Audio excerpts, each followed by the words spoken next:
علماء کی کمی کوئی نہیں ہے، نہ مدارس کی کمی ہے، لیکن رجال کوئی نہیں ہے۔ وہ لوگ وہ نوجوان جو اللہ کے سامنے کھڑے ہوں تو اللہ بھی کہے خدا بندے سے خود پوچھے بتا تیری رضا کیا ہے، میرا بندہ بول کیا چاہتا ہے۔ فتوحات ہو گئی، کیسر و کسرا ٹوٹ گئے، خزانے آئے، کسرا کا تخت تاقدیس 140 ہاتھ لمبا، 110 ہاتھ چوڑا، 1 ایکڑ کے قریب، اور اس میں 1000 سونے کے گنبد لگے ہوئے تھے اور 1,40,000 چاندی کی میخیں لگی ہوئی تھی، اور اس کا 2.5 من کا وزنی تاج جو لٹکا ہوتا تھا وہ اس میں سر دے کے بیٹھتا تھا۔ یہ سب مدینے میں آیا ہے۔ تو صحابہ کون 10 مبشرہ مشورہ کرنے لگے عمر کو اب اپنا طریقہ بدلنا چاہیے، اللہ نے اتنی سہولت دے دی، کوئی خادم رکھے، چھنے ہوئے آٹے کی روٹی کھائے اور کپڑے اچھے پہنے، بڑے بڑے وفود آتے ہیں۔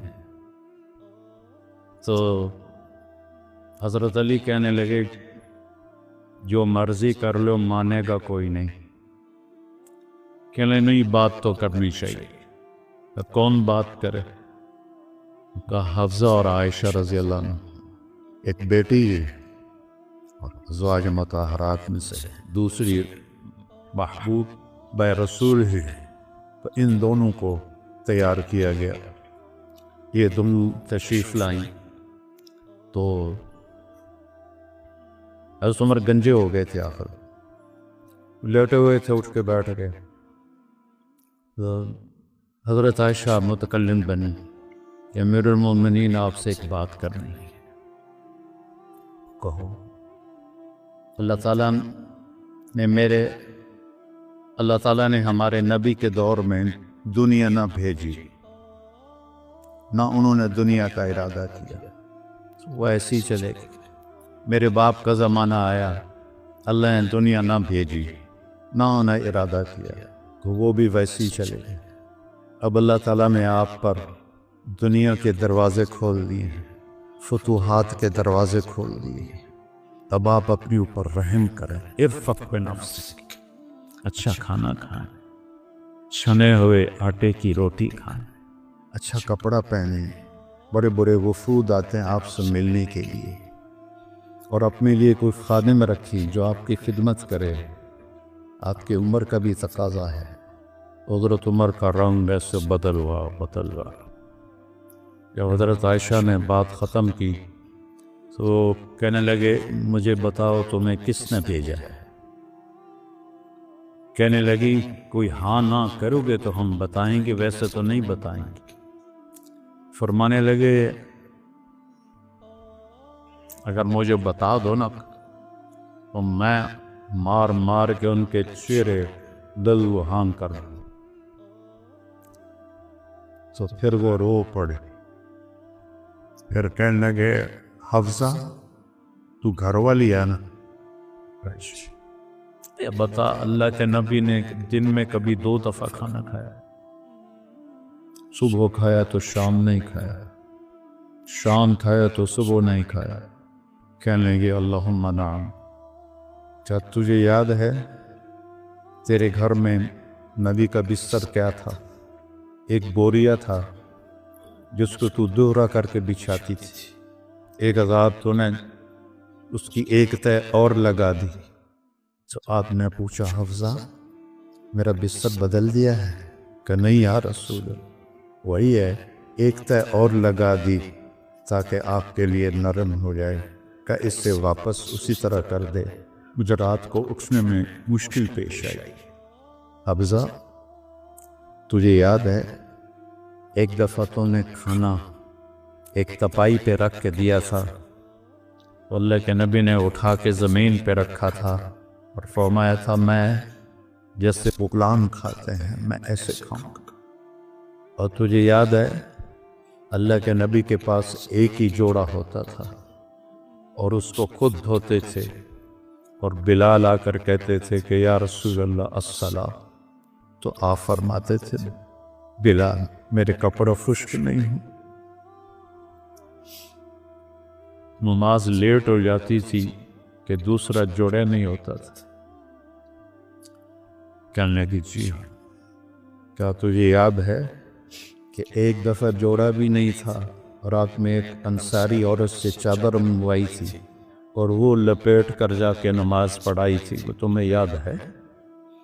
جی ساروں قطار رونے لگے۔ فرمایا عائشہ حفصہ جنہوں نے تمہیں بھیجا ہے انہیں جاتے کہو کہ 3 دوست ہیں جو ایک منزل کی طرف چلے، پہلا چلا وہ پہنچ گیا، دوسرا چلا وہ بھی پہنچ گیا، اب تیسرا راستے میں ہے، ان کی راہ پر چلے گا تو ان تک پہنچے گا، اگر اس سے ادھر ادھر ہوا تو بھٹک جائے گا۔ الذی نفسی بیدی لأکرہن نفسی علی ما انا علیہ، اس ذات کی قسم جس کے قبضے میں میری جان، میں اپنی جان کو اسی طرح کھپاؤں گا جس پر میں ہوں، یہاں تک کہ میرا اللہ مجھے میرے ساتھیوں سے ملا دے۔ جب خنجر لگا اور امید کوئی نہ رہی بچنے کی تو آپ نے عبداللہ بن عمر کو بلایا اور فرمایا کہ جاؤ اما عائشہ سے کہو کہ عمر امیر المومنین نہ کہنا، میں امیر المومنین نہیں ہوں۔ عمر اپنے ساتھیوں کے پڑوس میں عمر کی جگہ چاہتا ہے۔ جب وہ تشریف لے گئے تو حضرت عائشہ بھی رو رہی تھی، انہوں نے یہ روتے ہوئے عرض کیا اماں جان میرا باپ عمر بن خطاب اپنے ساتھیوں کا پڑوس چاہتا ہے۔ تو حضرت عائشہ پھر رونے لگی کہ یہ جگہ تو میں نے اپنے لیے رکھی ہوئی تھی کہ میں اپنے باپ اور خامند کے ساتھ میری قبر بن جائے، لیکن عمر مجھ سے زیادہ حقدار ہے، مرحبا بہ۔ جب وہ آئے تو ان کو حضرت عمر کو بتایا کہ اجازت ہو گئی ہے، کہا نہیں بیٹا، ہو سکتا ہے میرے شرم میں اجازت دی ہو، جب میں مر جاؤں اور میرا جنازہ لے کے دروازے پر پہنچو تو دروازہ پر جنازہ رکھ دینا اور پھر اندر جا کے دوبارہ اجازت لینا، اس وقت اجازت ملے تو اندر لے جانا ورنہ مجھے بقیع میں دفن کر دے۔ حضرت علی اور حضرت حسن آئے تو گھبراہٹ دیکھی، حضرت علی نے فرمایا موت سے ڈر گئے؟ تو سن نہیں، موت سے نہیں، ما بعد الموت سے ڈر رہا۔ کون ہے؟ لو کان بعدی نبی لکان بول لکان عمر، کہہ رہا موت نہیں، موت کے بعد سے ڈر رہا۔ تو حضرت علی نے فرمایا نہ ڈرو، میں گواہی دیتا ہوں، میں نے اپنے نبی سے سنا کہ سیدہ قبول اہل الجنت ابو بکر و عمر۔ حضرت عمر کہنے لگے حشر کے دن گواہی دوں؟ فرمائے میں بھی دوں گا، میرا بیٹا حسن بھی دے گا ساتھ۔ وہ تشریف لے گئے، پیچھے موت کے آثار نظر آئے تو ان کا گود میں سر تھا بیٹے عبداللہ بن عمر کی، تو کہنے لگے دانی علی الارض، وہ یہ زمین پر ڈالا، تو ان کا دل نہیں مانا تو ان نے پنڈلی پہ سر رکھ دیا، لگے بھائی تیرا ناس ہو، سنتے نہیں ہو کیا کہہ رہا ہوں، زمین پہ ڈال۔ آپ مسجد میں داخل ہوئے، آپ کے دائیں طرف ابو بکر تھے، بائیں طرف عمر تھے، آپ نے فرمایا ہمیں دیکھ رہے ہو؟ صحابہ سے کہا جی، کہا کذا نحشر یوم القیامہ، اس طرح ہم معاشر میں اٹھیں گے کہ میرے دائیں ابو بکر ہوگا اور بائیں میرے عمر ہوگا۔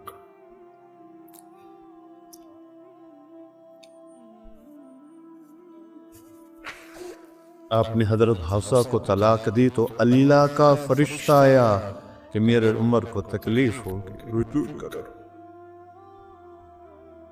رجوع کرو۔ اپنے نبی کی منشا کے خلاف اللہ نے فیصلہ لیا کہ میرے عمر کو تکلیف ہوگی، رجوع کرو، تو آپ نے رجوع فرمایا۔ تو جب انہوں نے زمین پہ سر رکھا تو الٹے ہو گئے اور اپنا چہرہ زمین پہ ایسے ملنے